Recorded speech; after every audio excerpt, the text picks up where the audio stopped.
Hello guys, again welcome to my YouTube channel science tutorial. आज मैं आपके साथ एक नए टॉपिक वायुमंडल के परतों के बारे में डिस्कस करूँगे। The layers of atmosphere. तो एटमॉस्फेयर की 5 लेयर होती हैं, जैसा कि मैंने एक फिगर में आपको ड्रॉ करके दिखाया कि जो सबसे नीचे की लेयर होती है उसको ट्रोपोस्फेयर कहते हैं, और उससे ऊपर स्ट्रेटोस्फेयर, मेसोस्फेयर, आयनोस्फेयर और एक्सोस्फेयर, 5 पार्ट्स में इसको हमने डिवाइड किया है। तो आज हम इसकी सबसे निचली और इम्पॉर्टेंट जो है लेयर ट्रोपोस्फेयर, उसके बारे में आपसे डिस्कस करेंगे। जो ट्रोपोस्फेयर है ये हमारी सबसे निचली की लेयर है, स्तर है, जो पृथ्वी से, धरातल से 0 से 18 किलोमीटर, कहीं कहीं 0 से 15 किलोमीटर भी दिया है किताबों में, जानते हैं अलग अलग किताबों में अलग अलग वेरिएशन आता है, इसके लिए कंफ्यूज ना हो। तो 0 से 18 या 0 से 15 किलोमीटर तक ये स्तर पाए जाते हैं हमारे वायुमंडल की।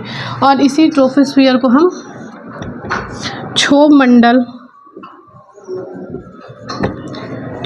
या इसी को हम परिवर्तन मंडल भी कहते हैं।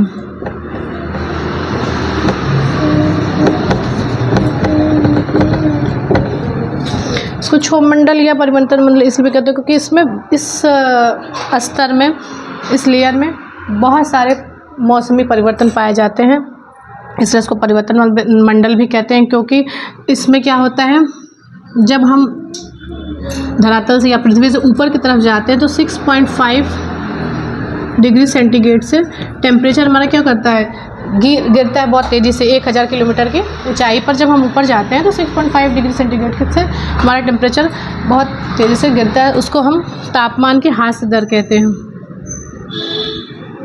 उसको हम लैप्स रेट भी कहते हैं, लैप्स रेट।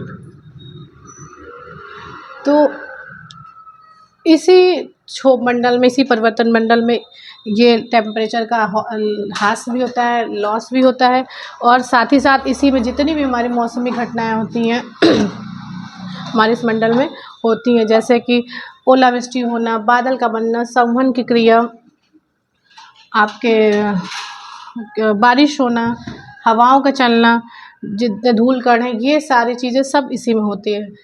मौसम संबंधित जेट स्ट्रीम की धाराएं भी बहना ये होती है। और साथ ही साथ इस तापमान का प्रभाव से क्या होता है कि अक्षांशों पे, मतलब इस उसका प्रभाव, तापमान का जो तेज़ी से घटता है उसका प्रभाव अक्षांशों पे पड़ता है।